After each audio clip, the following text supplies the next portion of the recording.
The most important thing you can do to attract and cultivate high performers and top talent is to hire and employ high performers, recognize them, reward them, motivate them, because like attracts like, right?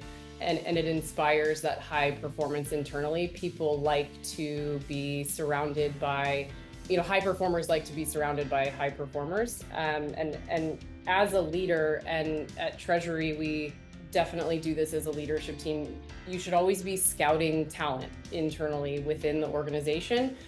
We do it through formal programs. We have 360 feedback that we do on an annual basis.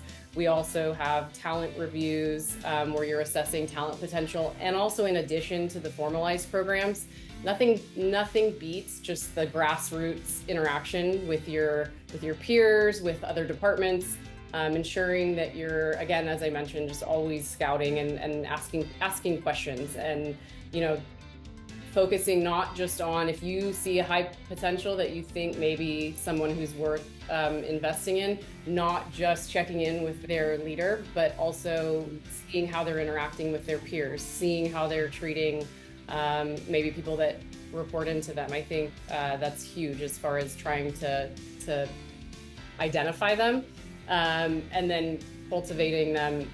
Development opportunities, I think, would be number one. I know, we all know that the number one reason why someone leaves is lack of opportunity. So ensuring that there is plenty of opportunity, and you don't have to be a very large organization to be able to implement, projects that are maybe cross-functional or challenging assignments. I know through integration, we were able to give some high potential or top performers lead assignments on the integration project. And not only is it a challenging piece of work that adds to their kind of portfolio of what they have accomplished, it also gives them exposure. You want to make sure you're getting your high potentials exposure internally and externally, so that you aren't the only one who's investing in them, if that makes sense.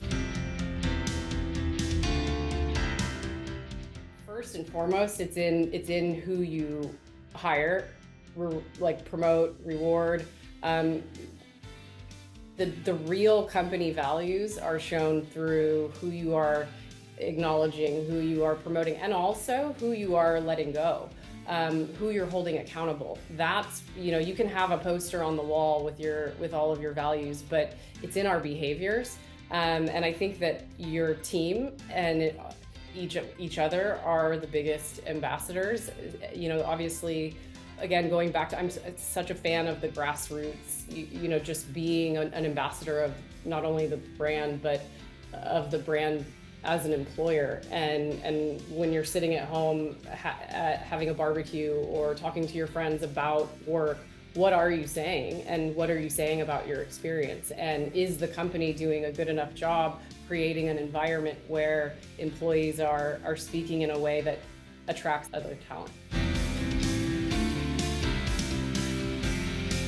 And I think that there are a ton of different ways to go through an acquisition, and I have experienced one so far, but what I can say is that through the acquisition that I've experienced, what has been very unique is the intentional approach that Treasury has taken, and they've adopted a best of both mentality, where we have spent several months actually working through the operating model to really reimagine how we are structured and set up, and ensuring that we're not losing the best of not only just Dow and what Dow did that made them so successful, but also the best of Treasury. And we've also adopted the debate, decide, commit mentality. And that has been it's been a lot of fun. And I think at times you kind of wonder, is this okay? This is a heavy debate mode right now, but it also helps inspire and bring out the best of both. And I think that as that relates to turnover, I was actually just recently looking at some turnover rates, and as of today, our turnover rates are actually lower than where we were, just a little lower than where we were this time last year. So hopefully we're on the right path there.